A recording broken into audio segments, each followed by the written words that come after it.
The text message. Driving home from a friend's house, you sit at a red light when you hear a familiar tone from your phone. Sitting in the passenger seat. It's a text message. Probably from your friend. But you always leave things at their home. So, being a responsible driver and the light's still red, you open the text message and wait for the moment for the image to load. Suddenly, a photo pops into view. Red, obscured, strange contrast, and no text accompanying it. But now the light is green, so you close your phone and go back to driving, wondering vaguely what it was, and who would have sent it to you. Perhaps someone accidentally took a picture of their inside of their bag or pocket and sent it to you.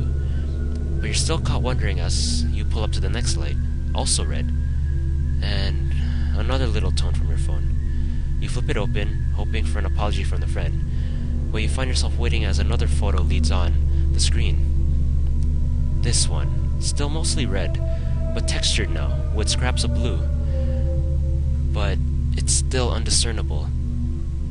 This time, it takes an impatient honk from behind you, before you realize you passed through the light and be on your way home. Closing your phone, you continue on your way.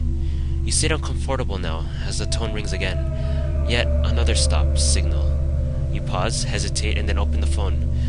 The picture is now suddenly much more clear.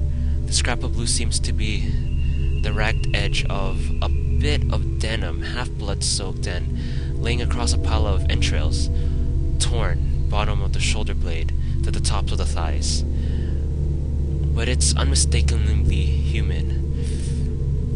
Blue-white spinal bone smeared in blood. Tubes of intestines entrailing outside between the ragged-looking spinal tissue and going out from the frame of the picture.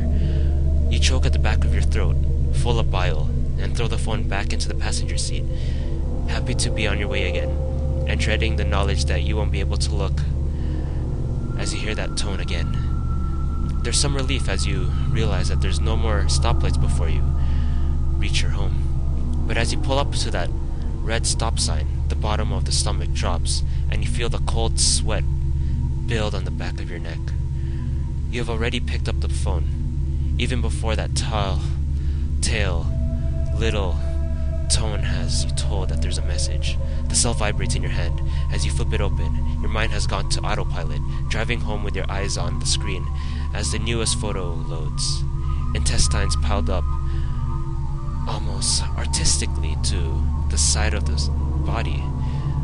Scalp ripped free, no hair discernible, and that sickening contrast of darkening red on blue. For some reason you expected that, even as you taste bile at the back of your tongue.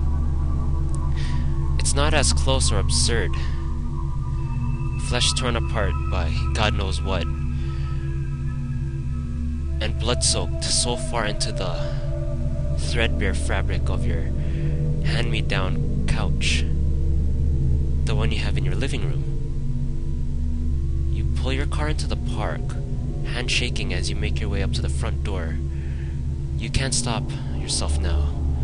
Your body's just doing as it normally would, but your finger frantically scrolls down the screen, finding no name, no phone number, and a time dated on the message, 3 minutes from now. You put the key into the door as you try to shrug it off, your denim jacket.